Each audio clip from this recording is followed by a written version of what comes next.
Hey, welcome to Upstream. We are here having a discussion on self-control as we get ready to jump into discussion. I'm here with Pastor Chet and a new guest today, Michelle. You can do it. You can do it. Oh, okay. I heard it. But, It's okay. There we go. Michelle, I'll keep it in. you write the on course for us when Sherry's out of town. So you're someone who is a little bit familiar to some of the conversation and context, even though everybody else may not be familiar with you. So we're excited for you to be here with us. I'm Yeah. excited. It is exciting. Michelle also was a Patmos student, Yeah. Patmos intern, Patmos staff, and now I would say is a Coast Hills missionary. Like I feel like you're Missionary. She is. She left where she's from in California, and what you're from up. Like Thousand Oaks area. That's what I thought. Actually, I was gonna say It's like a Malibu. 2-hour away missionary. That's I was funny. gonna say Malibu, which is the east, which is the It's west close. of Thousand Oaks. So, but anyway, so That's like funny. up in Thousand Oaks, you came here just to be with us. I love that. That's because I love you guys. Well, we love you. And we're glad you're here. Oh, that's Yeah. sweet. That's like a little moment. Sorry, I'll stop. No, I love it. So hey, just a reminder on our format for today. So we'll take about 20 minutes to do the review of the teaching, talk a little bit about self-control. We closed out a series. We're going to take 20 minutes to do some questions that came in specifically regarding the teaching and anything the body heard throughout the week. And then some random questions that come in could be completely disconnected to self-control, and they are today. Who wrote Hebrews? So we'll talk about that. We'll Michelle, do a little. we're looking forward to your answer on that one. We'll do a little bit on money, drunkenness, lust. So I'm excited for today. There we go. There we go. So let's pray and we'll jump in. Lord, we're so thankful for your word, for your truth, and God, just the different opportunities you give us to grow in the grace of knowing you. And Lord, as we discuss some difficult things, some things that we face on a daily reality, and how do we do this life in a way that is counterculture, contrary to the world, because we want to be people who are living lives that are upstream, that are upside down because we're a part of your kingdom and not citizens of this world. So Lord, would you bless our time and conversation, and would you use it for your glory today? In your name, amen. So just a quick reminder for everyone, if you have any questions along the way, you can put those in on chat, the email, or you can send those in by text to the phone number 949-301-7300, and we'll be happy to answer those next week on Upstream. So, self-control. Here we are. I'm not going to start like I did last week. Michelle, I gave my own opinion of Sherry and Pastor Chet's gentleness. So I'm just going to ask you. Sherry I'm not and I going to make my own statement. Sherry and I had breakfast on Friday morning, and the Oh, first great. thing that both of us said was, Chet, you are so gentle. And I said, Sherry, you're gentle as well. I wonder why Zach doesn't think we're gentle. I think it's funny that the two of you were encouraging one another. But, you know. I mean, I don't know if Patmos students would say that you're gentle. Oh, hurtful. Sorry. Wait, this could be a good thing. I think you might I get want teamed Sherry up on back. today. I want Sherry back. I just have a different perspective. There than we go. Sherry. No, that's funny. I won't ask you to rate yourself on self-control, and I'm not going to rate you either. If Well, you I bring think I that up, publicly confessed to everyone I purposely went to Cedar Creek Inn not to eat the coconut cake. Yeah, that's true. I berated myself in front of everyone. you threw yourself under the bus. But you know what? I really believe that ministers to people. You know, using myself as the bad example, you know, where I failed, I think is important because we all fail. And what I love about the grace of God is that when we do, He has a way out for us. And self-control is a lifetime effort. A lifetime effort. Why did that stump you there? No, I'm just, the way that you think about ministry, I think one of the reasons I'm grateful we have this conversation is I think it's just real conversation. It's not, I mean, we have a script of some questions and things to talk through, but it's really heart that comes out. And every now and then you say something that ministers to me also. That wasn't like a every now and then, like it doesn't happen more often. Wow. There are so many moments today. And we're only 5 minutes in, I so so stick around. Yeah, so self-control, something that is difficult that we're purposing in. Can you give a little bit of the heartbeat around, so for anybody who listened to the message, I think there's already a foundation laid in, you said self-control is a gift, which I think is a different way of thinking about self-control than the way that someone normally thinks about self-control. Yeah, I think self-control and self-denial are oftentimes mixed up, and it is a gift from the Lord. We are under the control of something, whether we want to admit to it or not.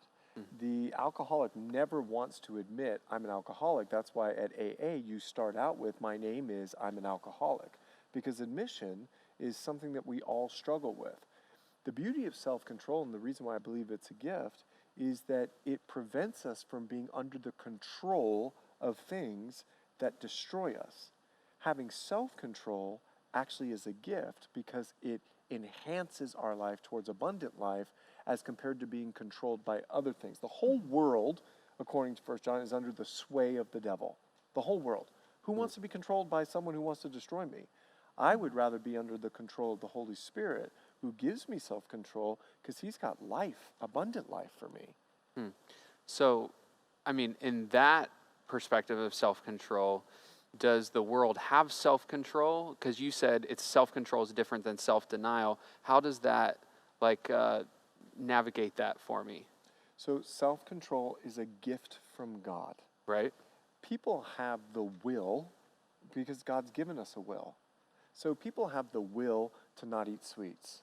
They have the will, but self-control is spiritual. So you can never will yourself to be spiritual in regards to God's perspective. That comes from the Lord, and it's a gift from the Lord. So the self-control we're talking about is a control of the flesh. I'm not giving into the flesh. I'm purposing to feed my spirit and go the way of the Spirit. So we're talking about a spiritual context, not self-will where I'm not going to eat this food or I'm not going to do this thing. Now, that incorporates itself because I believe that we should be self-controlled in all things. Michelle, what do you think? Well, I think even writing the on-course yesterday and today, one thing I was thinking about was just how Paul talks about not being dominated by anything. Like all things are lawful, but not all things are helpful. Right. And Okay. I just think that helps me think of it more as a gift. When I think of not Okay, all so- things are helpful for me. So is it hard for you to think about it as a gift also? Because I think for a lot of people that was like I don't know if I've ever thought about self-control as a gift. It's actually a great question for Michelle because you weren't a part of the whole process. When I said self-control is a gift, what did you think? On Sunday? Yeah. Yeah. I think You can be honest. I think my initial reaction to most of those things can be like works-based, of like the self-will of what you were saying. Okay. Of trying to will myself to do better, trying to will myself to be better. And I think, so sometimes that's my first reaction when I hear that word is like self-control. I need to Try harder. control myself. I need to Yeah. try harder. Wow. And then that's even more important why people know it's a gift given from God, and it points to the cross and the work of Jesus Christ that he did for us and his Spirit that empowers us to be able to do the things that God has called us to. Yeah. So one thing I want to maybe just highlight, because as I was thinking about, okay, it's a gift from God. Now, this is different than a spiritual gift. So just because self-control is a gift from God doesn't make self-control a spiritual gift. It's still a fruit of the Spirit, right? Because sometimes those, Well, it's that's like, up for theological debate there. okay, great. Well, there it is. It's up for theological debate. Well, I mean, some people say there's 17 gifts. Some people say there's over 30. I mean, Some people say there's 4. right. So the theologians have debated about how many gifts there actually are on the list of gifts, and I think that the list of gifts are different just like the lists of sin in 1 Corinthians 6 as compared to Revelation. It's not an exhaustive list. Right. He's giving examples of gifts that are given. And so I don't know if those lists were meant to, because they're different, I don't think they're exhaustive. I think he's giving examples of the gifts that are given. And we can, like, for example, the gift of being a missionary, right? I wouldn't say that's one on the list, but I would definitely say that's a gift that's given to someone. Some people may say that's the gift of faith. Well, it could be. I'm not going to argue that. Now, self-control is not on the list of gifts. So you're right in saying that. But you would say it's a spiritual gift? But salvation's not on the list of spiritual gifts. Sanctification's not on the list of spiritual gifts. But those are all graces, gifts given to us because of the cross. And so a spiritual gift is probably, let's say, we can define it as one of those things that God gives for the equipping and the edifying of the church. But God gives gifts to men that aren't on that spiritual gifts list. So you would say it's a spiritual gift? Not semantically to the theological question you're asking. I would say it is a gift from God, from the Spirit. But when you say spiritual gifts, people automatically go leadership, service, healing, Right. miracles. They go to the list. Like, They almost like go your to the calling. list.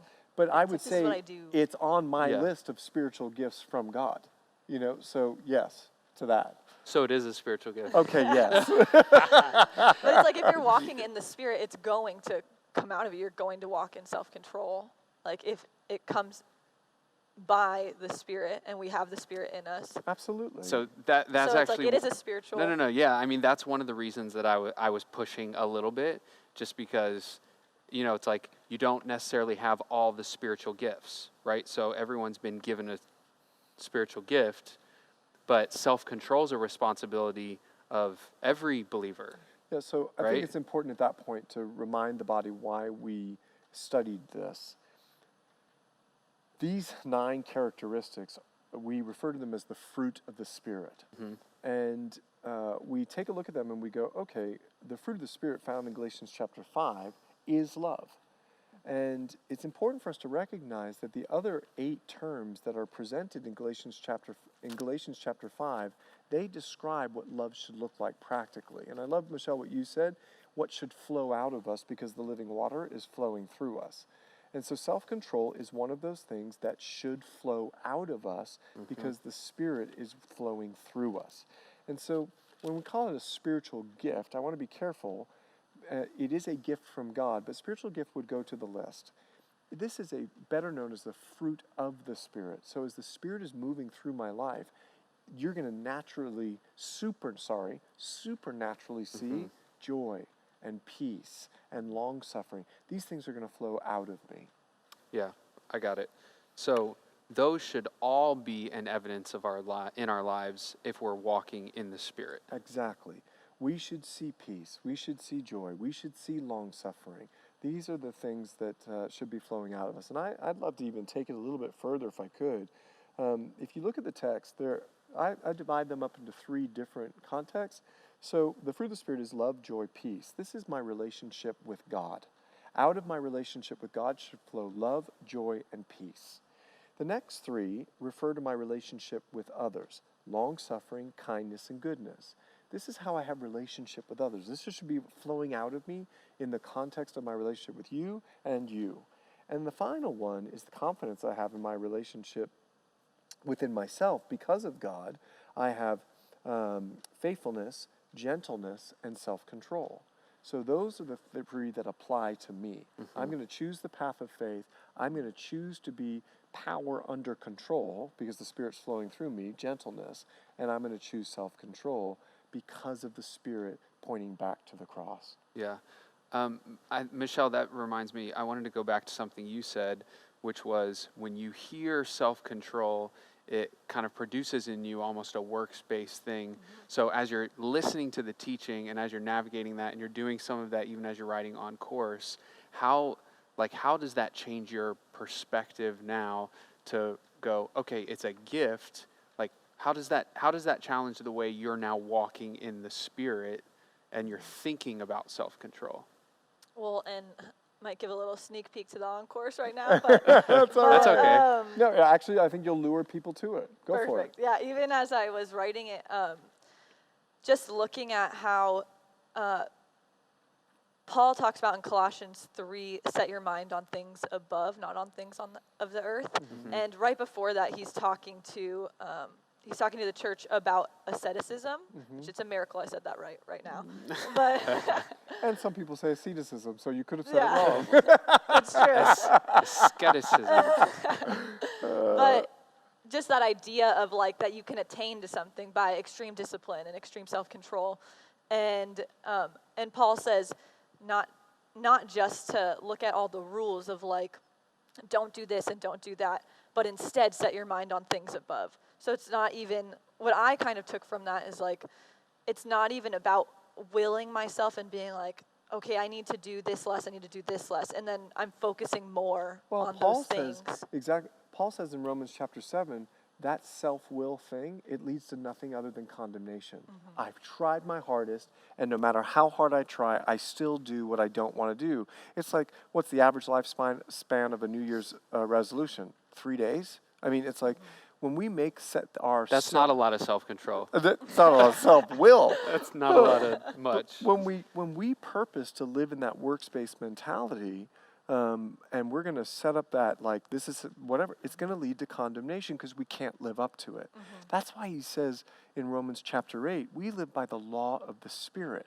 We, like you said, we set our minds on the things of the Spirit. So when I'm in the store, right, and I go to pick up that thing that I've got to look around to see if anyone is watching, if I've picked it up, that's the Spirit speaking to me. That's the law of the Spirit. It's not a written code. He's within me.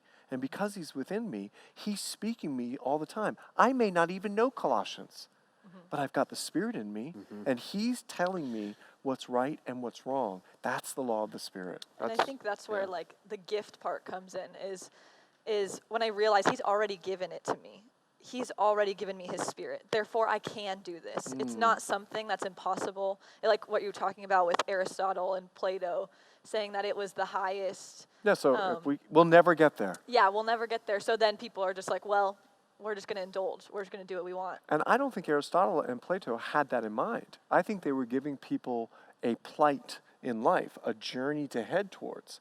But what it had devolved to was, we'll never get there. So licentious behavior and self-indulgence is our rule. You know, that's why there's so many gods. You know, it's like, why have one? You guys are ridiculous to have one. Have as many as you want, you know? Okay, so, I mean, just practically speaking on that, you brought up a few different things on Sunday in regards to eating the coconut cake and Taco Bell, and I think you addressed some of the challenges that we face in self-control. What would, practically speaking, what would be some other things that you would say? And, you know, I know Sundays are a little bit different now. We have a lot of kids who are going to be sitting there, and you may not speak to every issue that you can tell from even how I opened. I mean, we didn't talk about drunkenness on Sunday. We didn't talk about some of the things that the Bible makes clear we really need to walk in self-control in. Any of those things that you want to speak to now? Yeah, you know, it's funny. One of the things I did not mention on purpose, because we do have kids there, is our cell phones. Our cell phones are an avenue to every form of evil. And there's such easy access. And the reason why I didn't bring it up with kids in the room is because I could be teaching a kid, if they don't know, that the cell phone is an access to evil by even saying it. I could be saying, they could go, oh, I didn't know that. It's like the open door. Yeah, let me get my dad's cell phone and figure out how to get into the access of evil. You know, it's like as soon as you say it. But as adults, I think we recognize, Zach, that we do have a choice to make, and the choice of responsibility. And I think that having the cell phone in our hand, which does give us an opportunity to make the right choice. And I think that's one avenue. And it's not just pornography. To me, it's self-control. And to me, the biggest sin is social media. And when I say sin, not that social media isn't of itself a sin, But I'll check my children's phone, and it's like 6 hours a day of social media. Well, something went wrong during COVID if you thought that I'm going to use my time that God has given me to just stare at other people and read other people's lives instead of learning about God. Now, we laugh, right? So, yeah, sorry. I It's tried. because it's so silly, but I think we should all do a little self-check on our phone and see how much time we spend on social media. And I think we need self-control as a culture in regard to that.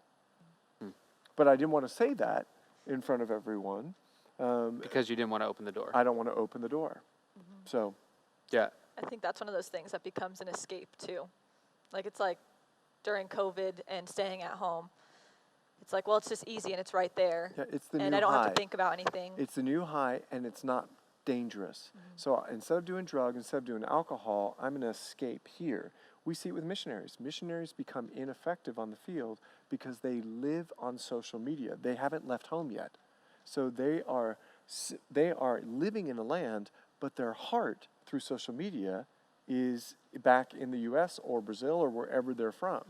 And so we're seeing this as a sorry for the word, pandemic issue amongst missions because people their hearts never leave home because they don't have to. Yeah. Hey, we're going to switch up a little bit and head into the question time. A little bit still connected to self-control. One question that came in, isn't self-control the natural opposite to indulgence? Don't we have some control of our flesh even if we don't acknowledge that God is ultimately in control? Unbelievers seem to exercise self-control. Yeah, I think we answered that one earlier in regards to self-control is a spiritual thing. So yeah, I can say I'm not going to have coconut cake, but I can't say I'm going to become more godly. So I can't, as a non-believer, say I'm going to become more spiritual. Now, spiritual is, to me, a word that's been perverted because everything is spiritual now. Nature is spiritual. But just because the world has defined a word doesn't mean it's true. Spirituality comes from God because God is spirit, right? So we can't become more spiritual apart from the truth of Jesus Christ. Anything else that is outside of that is not spiritual. You may call it spiritual because you want to get rid of God. You don't want to talk about Jesus, but that don't mean it's spiritual just because you called it a truth. Yeah, so let me ask a question that, I mean, maybe I'm like way behind on this and everybody else is way past it. But when we started talking about gentleness, we said, okay, gentleness looks like something, and there's a definition to gentleness because of the world we live in. We've got to redefine that because biblically gentleness has a different definition than what a lot of people may say. Is it the same way with self-control? Because some would say that, most people will say no to things that they want to say yes to, which is, to a degree, I think that's what you're describing as self-denial, but is how a lot of people would describe self-control because you were able to say no and have some self-control. But it sounds like you're defining that to say there's a spiritual benefit, there's a spiritual pursuit in a spiritual self-control. It is spiritual, bottom line, because it comes from the Spirit. It's a fruit of the Spirit. And I think the way to look at this is the way Paul presents it in Galatians. And Michelle, I'm sure you can add some to this, is there's a war going on. And the way to fight the war of your flesh is spiritually through self-control. That is the way so that I don't get angry, outbursts of wrath, jealousies, envies, all of those things that are worldly and of the flesh. He says, here's how you fight it. Be of the Spirit. And self-control helps you battle those things. Yeah. I'm sorry, before you say, Manny did a 1038 on this last week, and I picked that up to help answer that question. Sorry, go ahead, Michelle. Yeah. Well, I was just thinking too with unbelievers. I think there are some people who don't know the Lord, and they are very almost like extreme in the way that they control things in their life. Like they work out 5 times a week, and they Is that what you have do? a diet. No. Do you work? No.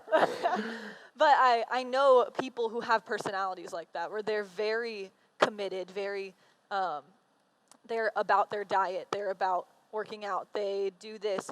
But I think one thing is when you don't have the Spirit working self-control in you, if you're just someone who's disciplined or however you get to that place, if you don't have the Spirit, I think it's conditional. I think when your routine is messed up or something's taken away, something happens in your life, all of a sudden you're in despair. But when you're walking in the Spirit, it's not like that. It's regardless of circumstance. Well, I would I'm even go so far as to self-controlled. say this, Michelle, that for some of those people, working out, diet is an idol. And it's their God. That's not making them more spiritual. Right. And you're right. When the gyms were closed, people got depressed. I went to Big Five to get 20-pound weights. They were gone, back-ordered weeks, because you couldn't get them online. You couldn't get, because people had to service that aspect of their life, right? Now, you said, well, Chet, you went. I left going, I didn't get them. It wasn't the end of my life. I was like, I'll do jumping jacks, or I may not be able to work out. It's one of those things that I think you're hitting it head on. Yeah, I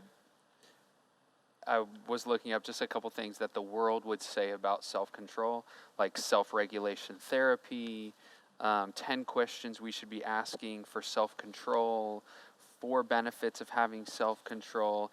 There's a lot of self-help. I have like 20 pages here, 4 techniques of skills commonly used to achieve And self-control. I guarantee you'll put all of those self-helps into your life, and it will lead to depression because it leads to condemnation.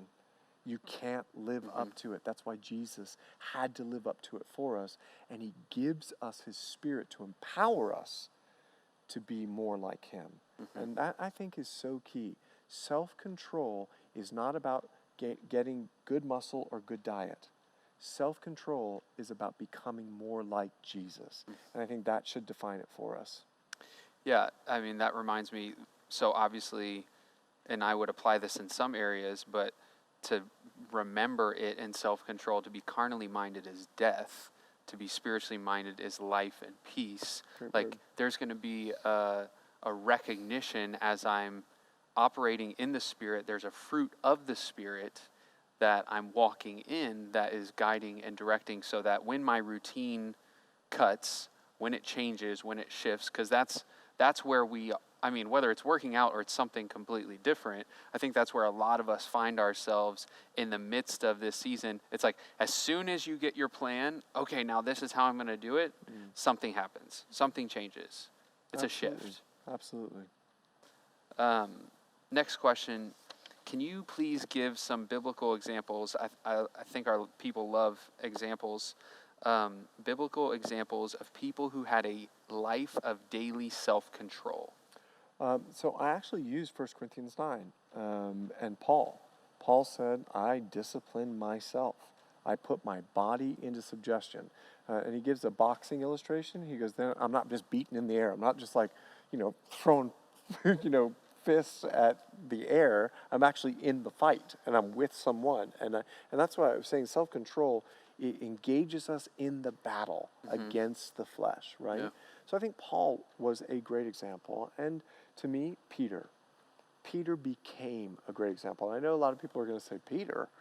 Well, you remember Peter was a loudmouth, I think Peter's a great example. yeah, a loudmouth, obnoxious, always putting his foot in his mouth, saying things when he shouldn't have said. The Holy Spirit interrupts him 3 times throughout the course of Scripture. And when you read his first and second letter, you begin to see a Peter that is under the control of the Spirit. He even writes, all Scripture is by under the control of the Spirit. He got it.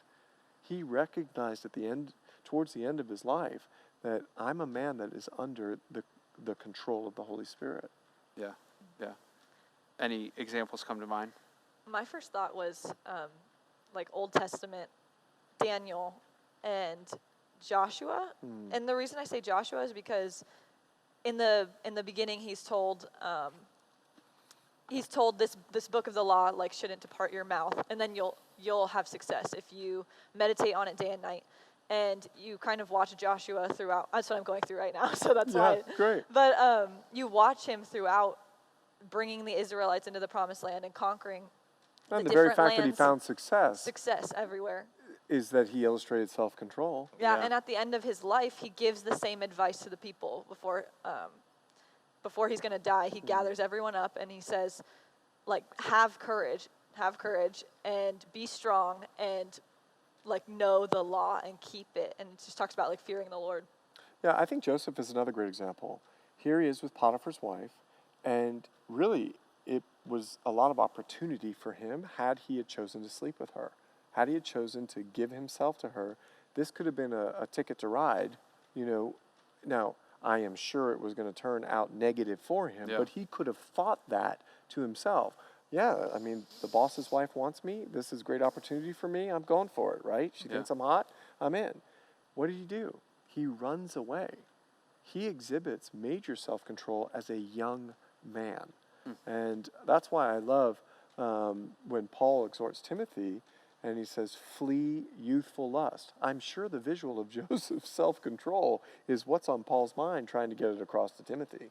Yeah, and that's not the normal picture that we would think of when we think of self-control, is fleeing, right? Self-control is saying no. Self-control is a strength that you don't have to give in, but even what you're pointing out, self-control is an ability, a willingness, a desire that's going to say no to the point of fleeing. Yeah. Zach, I think we all have to walk into life believing we're fleshaholics. Fleshaholics. We are fleshaholics. And what I mean when I say that is, if an alcoholic takes a sip, they're going all the way. And what the enemy wants to convince us to exhibit a lack of self-control is you're the only one that can get away with a sip. I guarantee it won't affect you, but it will. And if we walk into life with we're fleshaholics, like we give a sip to this, we're going all the way. And I want to give a bad example. Moses. Moses was a bad example. He is told by God, I want you to go and speak to the rock. And this speaking to the rock had so much more spiritual implication than just giving living water to the Jews. Moses gets frustrated at the murmurings of the people on the way to the rock. And I don't know, 100 yards, 50 yards, I'm not sure how long it was. Right. But on his way there, he loses self-control, strikes the rock, and he pays a huge price for misrepresenting the Lord. And I just think that's a good reminder, really for all church leaders, but for all people that call themselves Christians. I thought about Stephen. He's filled with the Holy Spirit. He's in the midst of being stoned, and in the midst of that, followed the example of Jesus. That was, Lord, don't hold this against them. So I know I've done nothing wrong. I could retaliate. But the self-control, the ability to say, no, I'm still going to choose love. I'm still going to speak grace. Yeah, and I love that illustration, Zach, because I'm going to point it back to something I said earlier. Self-control leads us to looking more like Jesus. And here he is in his moment. Instead of lashing out, he sounds and looks a lot like Jesus. In fact, the Bible says he had the face of an angel. In other words, he looks like Jesus. Yep. Yeah. Another question that came in, what would be some everyday South County kind of ways that we could and should display daily discipline?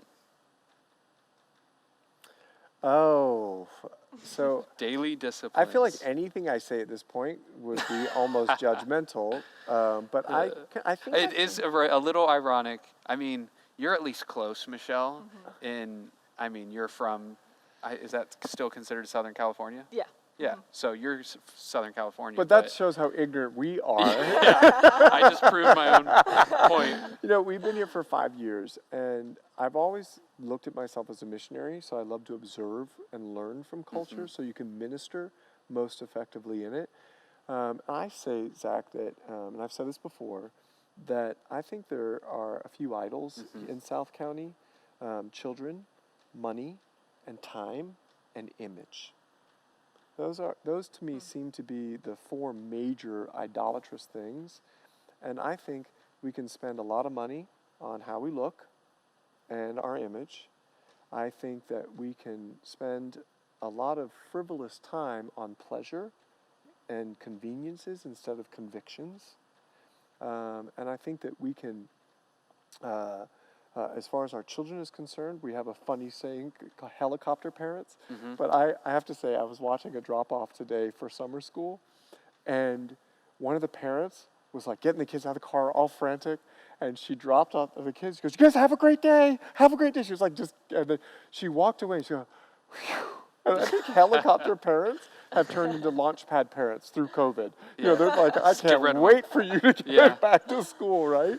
So it was just funny watching that visual. So I do think that those are some issues. Those are some things that we should, and money, right? Where we spend our money. Are we seeking success or significance in the kingdom? And are we seeking success in the world or significance in the kingdom? Mm-hmm. And I think if we can control some of those things by the power of the Spirit for South County, it moves us in a trek towards a walk of faith. Yeah. What do you see, Michelle? I think one thing I think I'm personally convicted about this. Every once in a while, I think it comes up. I think self-control and a lack of it can sometimes show that there's a lack of contentment. And so it's like, I need more of this. I want more. I want Great. more. So that can show up in money, that can show up wherever. I was thinking personally, how I like to grow is being able to, instead of complaining about everything, to be thankful. So like actively choosing, talking about having self-control with the tongue. I don't need to voice every complaint that comes through my head. I don't need to, and like the Lord needs to work on that. And I think that's something, even with people and in a bunch of areas in Southern California, we have a lot, but yet we want more. Yeah, the Spirit's really using you to confirm and convict me. You know, as you asked about South County, I think we're really talking about humanity, and I'm convicted even in of myself. There are sins of certain places, right? Like I've got a pastor friend in New Jersey, and I don't even think he's saved. And the reason is he's just so mean. I know who you're talking Yeah, about. I think he's just so mean and ornery. But I'm going to that's send him the podcast. that's the way that those people from like that area of the country, it's normal. It's not like, now us in California would be like, I'm Bahamian. It's like, I can't believe you just said that like that to that person, you know? Yeah. Because Bahamians are even, I would say, more hospitable. Like it's a cultural value. It's like here in Southern California, you don't show up without either a bottle of wine or flowers, or like hospitality is just such a big deal here. And I love that. But I take it to myself, you know. I was going to say, prior to you communicating, contentment. And I do think that's a root issue in my own life. Am I content with what the Lord has for me?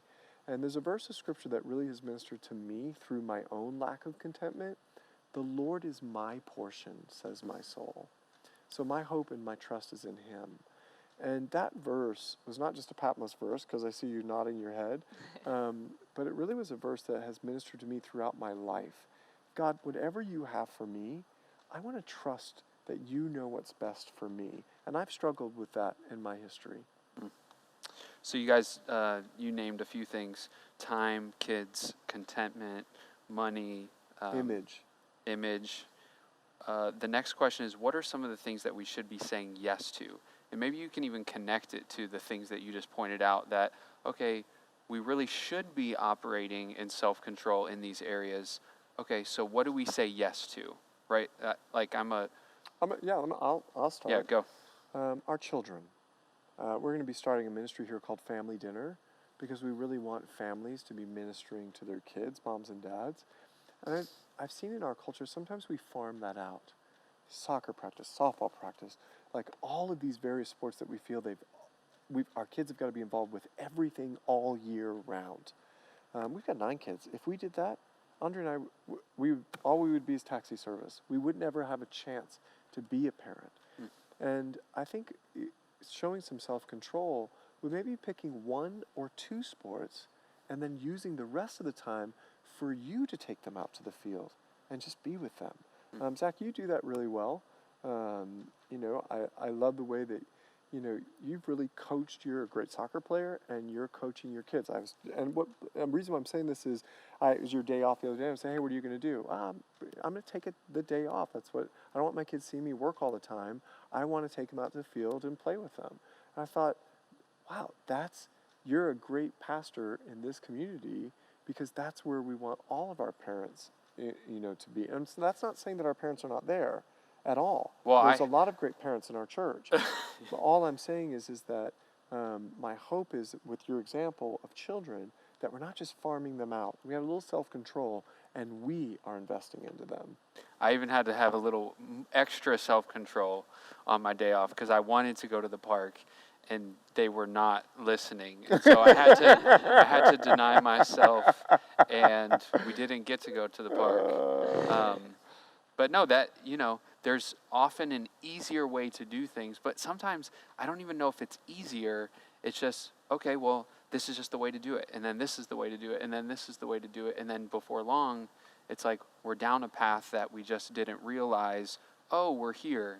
Well I'm going to have to really walk in some self-control to get back. Well, let's do that. I think culture determines that.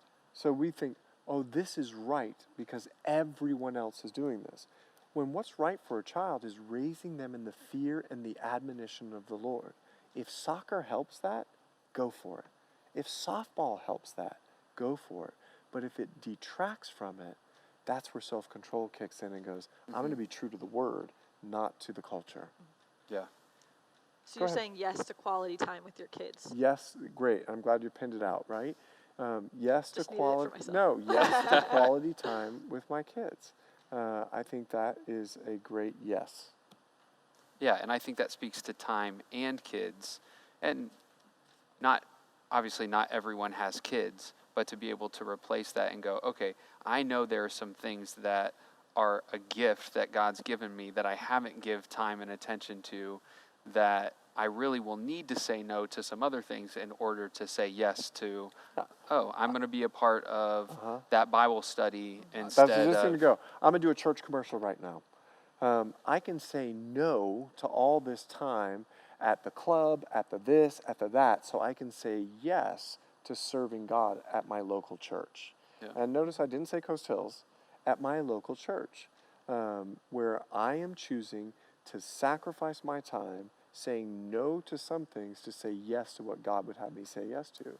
Great. Sorry, I think we could probably talk about this for a little while, and we didn't get to everything money and image, but we're going to shift gears and go into some of the random questions that have come in. I mentioned this one when we started. Who do you think wrote the book of Hebrews? Which is... Now, Michelle, I'm coming to you. I don't think that's that difficult of a question, and why. I think that's more of the challenge. All right, go for it, Michelle. I don't know. So before we started the researched. program, Michelle goes, I'm not answering the Hebrews because I don't know. And I said, well, I'm going to ask you now in front of everybody. Should we go back to the question from last week? What was the question? I won't. No, you have to. I can't remember. The question was, I don't have it down, but it was something to the effect of, what's your opinion of the Enneagram? Oh, yes. Yeah, right. We said we probably have too many to hit in this one. And I said, I'm not answering that one. And that wasn't a question from the body. That was a question from staff. Right. So we felt like we could put that off to a later date. Exactly. We'll come back to that. So, Hebrews, Michelle. My best guess is Paul. I like that honesty. My best guess. I love the mysterious nature of not knowing for sure who wrote the book of Hebrews, because the book in and of itself has a little Melchizedek mystery involved with it that kind of adds to the flavor of not knowing necessarily who exactly wrote this. But Zach, I want to go back a little bit further, because where did our New Testament come from? And how did Hebrews make it in there if we don't know who wrote it, right? Like, who decided that this was, key? And it goes all the way back to the middle of the 2nd century, about 170 AD. Most of the books in the New Testament were decided. We've got early church fathers like Irenaeus and Origen who are quoting and sorry, not Origen, the 2nd century, but Justin Martyr, who is quoting these books of the Bible. And we actually have Origen, who does a commentary in the book of Matthew within the 3rd century. So we know that these books were circulated. Now the problem was there were also false books that were circulating. Right. So the early church fathers had to develop what was true and what was not true. And it had to be someone connected to or a second generation person. They did not go into a 3rd generation person. So it had to be direct connect or a disciple of someone who was direct connected to Jesus himself. We know that we get a New Testament because of revelation. And what that means is the 40 days that Jesus was after the resurrected and before the ascension, we know that he was teaching the disciples. Well, what he taught them, we have in the New Testament. Paul becomes the big question, but Peter lets us know in 2 Peter chapter 3 about Paul's writings and how it is connected with other scriptures. And I'm actually going to read it to you. It's 2 Peter chapter 3. 2 Peter chapter 3, verse, I believe it's verse 15 or 16. And also in all his epistles, speaking in them of these things, in which are some things hard to understand, which untaught and unstable people twist to their own destruction, as they also do the rest of the other scriptures. So Peter's even within the 1st century saying that Paul's writing are part of Scripture. So we know that where Scripture started to come together around 170, about 4th and 5th century, we actually have councils of the church that have gathered to say this is the Scriptures and these are not. And one of the ones, like the Gospel of Thomas, is not included because there were differences of where it was not believed to be inspired. Now, landing in a plane with... Can I ask a question? Yeah, sure. Do you read the other writings? Yes. I've read the Apocrypha. I've not gone through the full Gospel of Thomas, but it's not just that. There's all kinds of other books that were written during the 1st century, and even though they're not inspired, they provide great information. For example, I talked about Drusilla. Nowhere in the Bible does it talk about the fact that she was the adulterous wife of Felix. You have to learn that from history in order to understand why Paul's talking about self-control.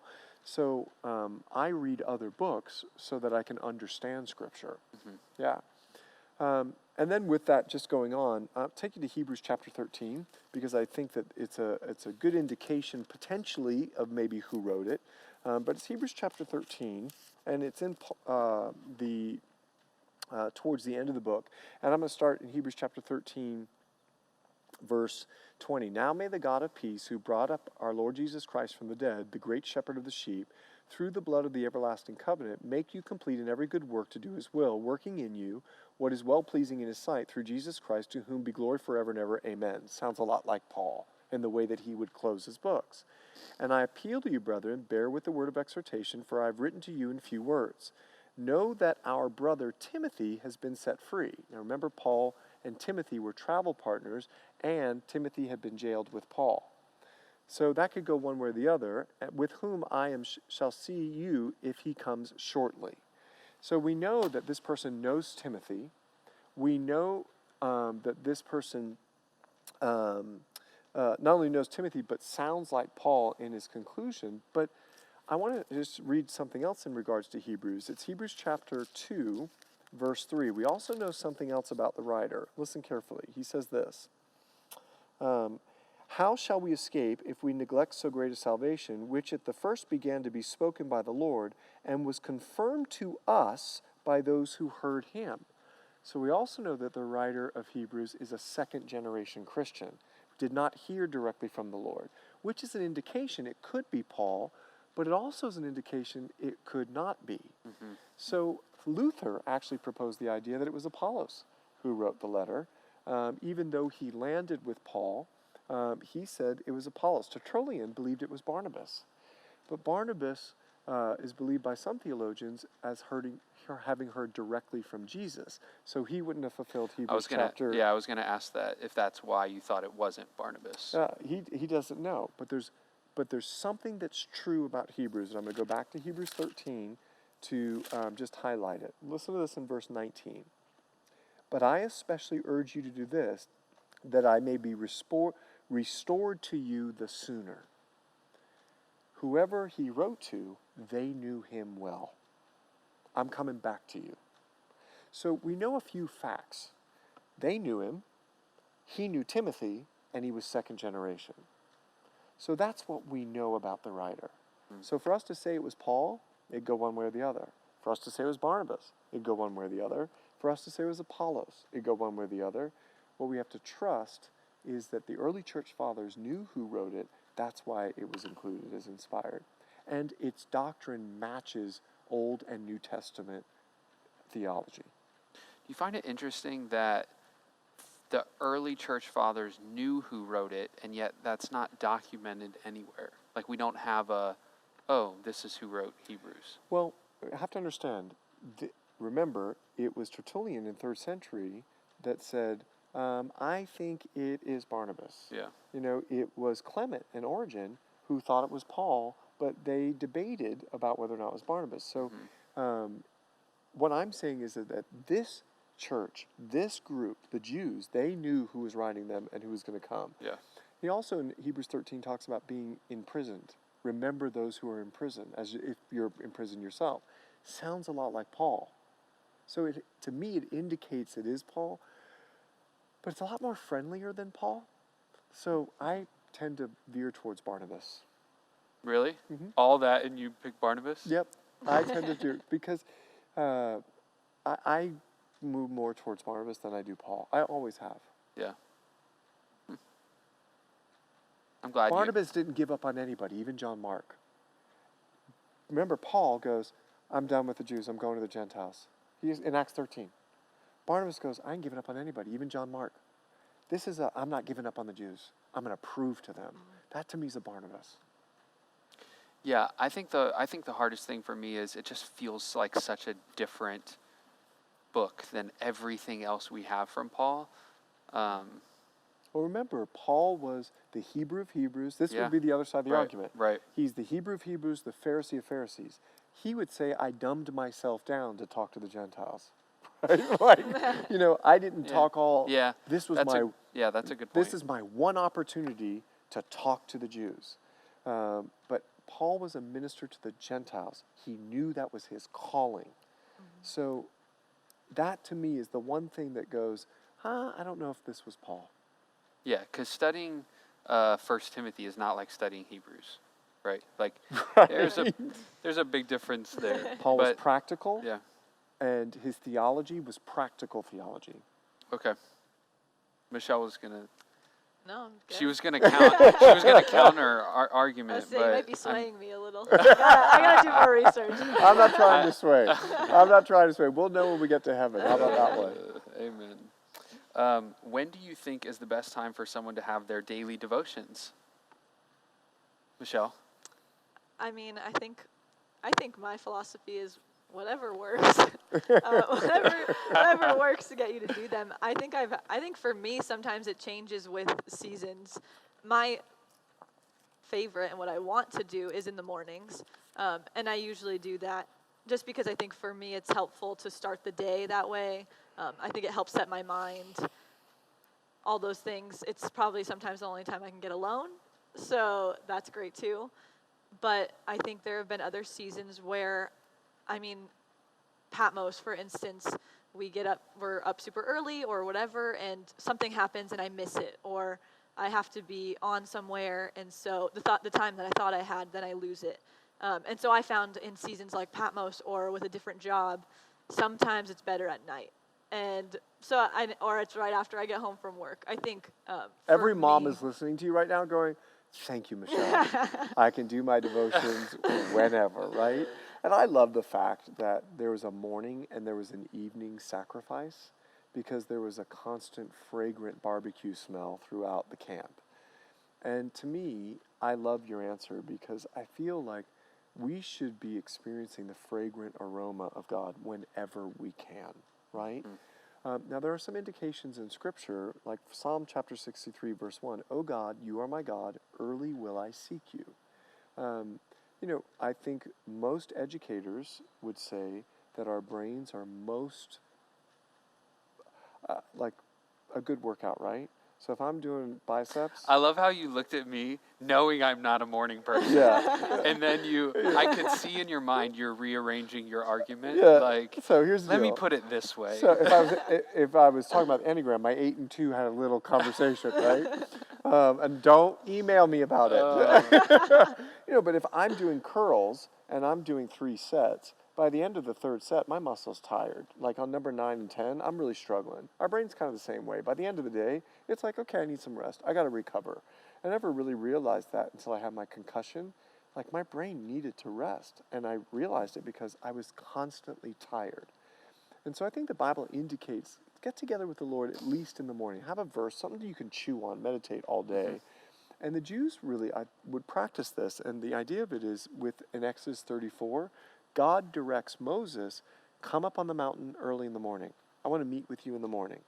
And and bring a tablet with you, so have your journal with you. Come up early in the morning. I want to meet with you up on that mountain. Yep.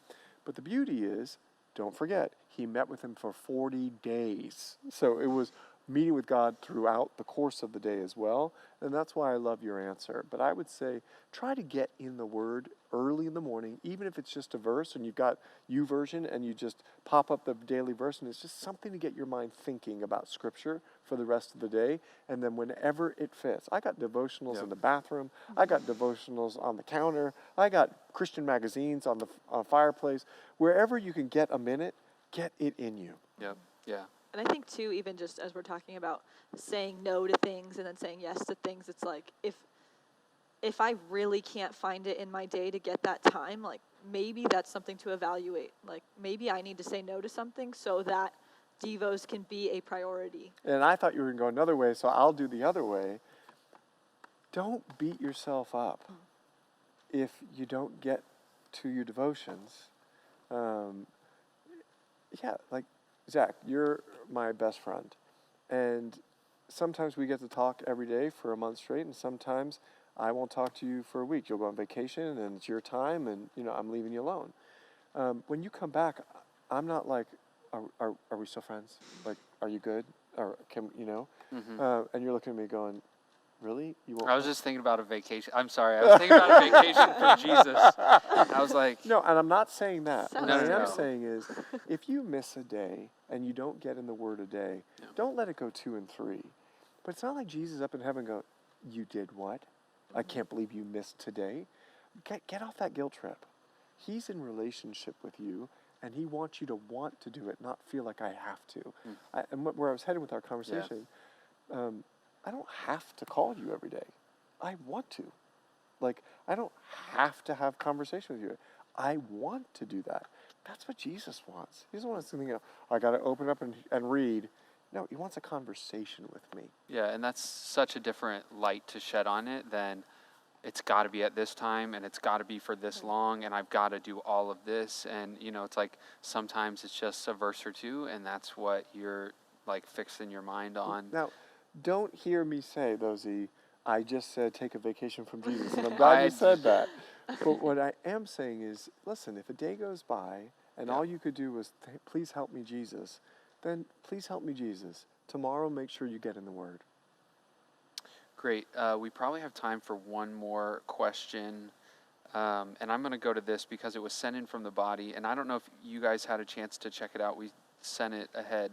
But I guess I was able to watch about 5 or 10 minutes of it. The question is, what are your thoughts on Coverstone's prophecy? Pastor Dave Coverstone? Yeah, it says Dana. Maybe Dana, that's right. Dana Coverstone's prophecy.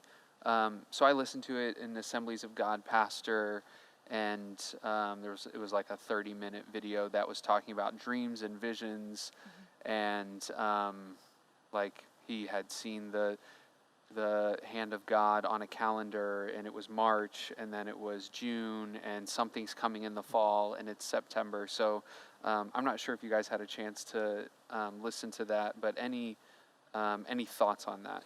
So I listened to all 30 minutes, and then I read other commentary that has been now circulated around Great. social media around it. You've got a pastor who had a dream, and he's been a pastor for some time, and he's communicating what he had as a dream. Apparently he communicated it to some of his friends in December of 2019, and then the calendar events began to happen as compared to what his dream was. And I've read a lot of commentary on, well, he's not a prophet because he says he's not a prophet, but the Bible's confident, that the prophets are the prophets and they know the prophets. And I think what we did by even asking the question, people are going to go, Dana Coverstone, who's he? Yeah, wait, what can I do with my phone? And how do I get him on Yeah. YouTube? And he basically predicts persecution for believers, which is scriptural. All those who want to live a godly life in Christ Jesus will be persecuted. He attaches a date to that, a month, to some of that persecution. He attaches some real end times kind of thinking, which we know we're living in the end times. And I think the spirit of the prophet is subject to the prophets. And so if he's right, great. If he's wrong, he has to make an evaluation with the Lord as to what this dream was. Was it indigestion or from the Lord, right? But I want to be careful that you don't hear judgment from me, because it seems like he's got a really sincere heart, and everything he's saying, we should be being prepared anyway. Yeah, that was my thought also. So if God is using someone to just wake up the church, I believe, to me, you don't have to use anybody else. COVID woke us up. God canceled Easter the way that we do it. He canceled the most holy week of the Christian week. And he goes, nope, we're not doing it like that this year, right? And I just think that's key to our own context and understanding. And I would say we should always want it. Always, I didn't mean to say that. Be prepared in season and out of season. And if his dreams are true and correct, then we really should be being prepared. And I hope it doesn't spur any kind of fear, because the lifestyle of being prepared is where we should be living anyway. Yep. Yeah. I kind of had similar thoughts, just that if it is true, we should be ready.